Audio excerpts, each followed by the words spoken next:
ស្ដីអ្នកទាំងអស់គ្នាខ្ញុំឈ្មោះចៃជាម្ចាស់ហាងកាហ្វេ Raindrop Cafe ហាងកាហ្វេ Raindrop របស់យើងបើកបានរយៈពេល7 ឆ្នាំហើយនៅក្នុងអាយុ24ខ្ញុំបើកនៅខ្មែរនេះហើយអាយុ25ខ្ញុំបើកមួយទៀតនៅខេត្តម៉ាឡេ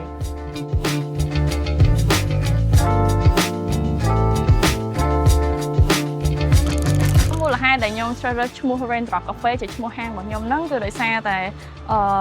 មិត្តភក្តិរបស់ខ្ញុំក៏បានសាកល្បង dessert មួយដែលវាមានរូបរាងថ្លាវាស្អាតមែនទែនហើយឈ្មោះវា Raindrop អញ្ចឹងហើយនៅពេលដែលខ្ញុំឮឈ្មោះហ្នឹងปุ๊បខ្ញុំមានអារម្មណ៍ថាវាព្រោះស្ដាប់ហើយដោយសារខ្ញុំ background designer ផងអញ្ចឹងពេលខ្ញុំស្ដាប់ឈ្មោះហ្នឹងគឺខ្ញុំសម្រេចចេញ logo បាត់ហើយអញ្ចឹងមុននឹងខ្ញុំបើកហាងកាហ្វេនេះមែនតើខ្ញុំ just like normal working person អញ្ចឹងណាគ្រាន់ថា field ដែលខ្ញុំធ្វើហ្នឹងគឺតាក់ទងជាមួយ marketing ខ្ញុំកាន់ជាប់ហ្មងហ្នឹងគឺតាក់ទងមួយ design ហើយនឹងថតរូបបងនៅពេលខ្ញុំចាប់ដើមរៀនថតរូបហ្នឹងគឺម្ចាស់ហាងកាហ្វេម្នាក់ក៏បរៀន skill ថតរូបមកខ្ញុំហើយនឹង skill design អញ្ចឹងទៅបើសិនជាខ្ញុំបើក business នៅក្នុងរង្វង់ F&B food and beverage ហ្នឹង I think វាអាចធ្វើឲ្យខ្ញុំ grow លឿនដោយសារខ្ញុំមានជំនាញក្នុងហ្នឹងរួចស្រេចហើយបានន័យថា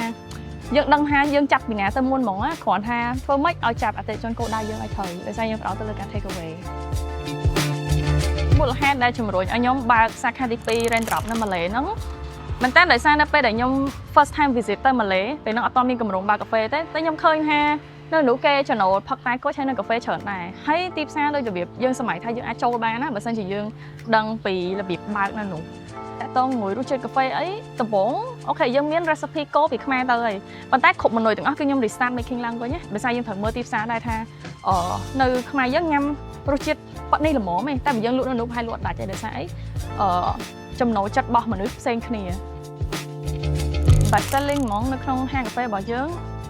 គឺ ice latte អាហ្នឹងដូចរបៀបជា drink ទូទៅដែលភ្ញៀវម្នាក់ៗគាត់ផឹកប៉ុន្តែបើថា signature feature យើង recommend ទៅឲ្យភ្ញៀវអញ្ចឹងគឺកាហ្វេពងមាន់ដោយសារតែ cream របស់យើងឆ្ងាញ់មួយហើយការឆុង fin របស់យើងមាន technique ធ្វើឲ្យវាឈ្ងុយឆ្ងាញ់មែនទែនព្រោះខ្ញុំនឹកឃើញថាអ្នកផឹកកាហ្វេមានពីររបៀបមួយគាត់ផ្ដោតទៅលើគាត់ចូលចិត្តរសជាតិកាហ្វេម៉ាស៊ីនមួយទៀតគាត់ចូលចិត្តកាហ្វេ fin ប៉ុន្តែដោយសារតែខ្ញុំចូលចិត្តលក់របៀប packaging ឬក៏របស់ប្លែកៗដែល trendy ដែលខ្ញុំមើលឃើញទៅលើ market ដែលរបៀបថាភ្ញៀវតែគាត់ឃើញនឹងគាត់ចង់សាកឯងអញ្ចឹងដូចឥឡូវតែពងផ្ទុះមកហ្នឹងគឺ edible cap ឬក៏ខ្ញុំហៅថាកែវញ៉ាំបានដោយសារកែវហ្នឹងផឹក drink អស់ហើយកែវហ្នឹងគឺញ៉ាំដូចនំអញ្ចឹងហើយមួយទៀតយើងមានកែវភ្លោះហ្នឹងនៅក្នុងមួយកែវហ្នឹង divide ដាក់បានពីររសជាតិអញ្ចឹងភ្ញៀវគាត់ចង់ដាក់មកចំហៀងកាហ្វេក៏បានមកចំហៀងតែបៃតងក៏បានដែរ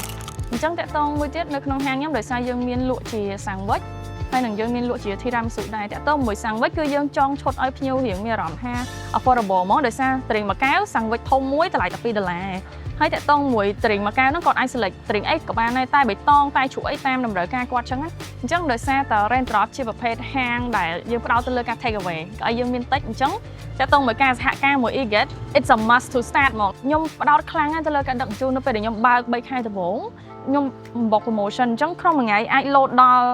100ជាងទៅ200បងពីដល់អញ្ចឹងទៅយើងអាចជំរុញឲ្យភ្ញៀវថ្មីដែលស្គាល់ពីយើងសោះដោយសារយើង brand ថ្មីមកសាក់លបងទិញតាម app ដឹកជញ្ជូនហើយដោយរបៀបថាអង្គុយនៅក្នុងហាងសុក app គេយកភ្ញៀវឲ្យយើងយកមានធ្វើអីណាពេលដែលខ្ញុំអាចបើកហាង24បើកនៅខ្មែរ25បើកនៅម៉ាឡេមួយទៀតអញ្ចឹងណាមែនតើសប្បាយចិត្តខ្លាំងហើយក៏មានអារម្មណ៍ថាដូចមោទនភាពជាមួយខ្លួនឯងអាចដើរមកដល់ដំណាក់កាលហ្នឹងដែរព្រោះខ្ញុំអត់បាន expect ថាវាអាចដល់ថ្នាក់ហ្នឹងអញ្ចឹងណាខ្ញុំលើកទឹកចិត្តថាមុននឹងគាត់បើករបស់រស់ស៊ីគាត់អាច you can start working from maybe after high school ឬក៏ year 1 year 2អីដែលអាច take approach ធ្វើការបានសាកធ្វើសិនទៅបបពិសោធន៍ហ្នឹងដឹងតែចំណេញនៅពេលដែលយើងយកមកបើករស់ស៊ីមក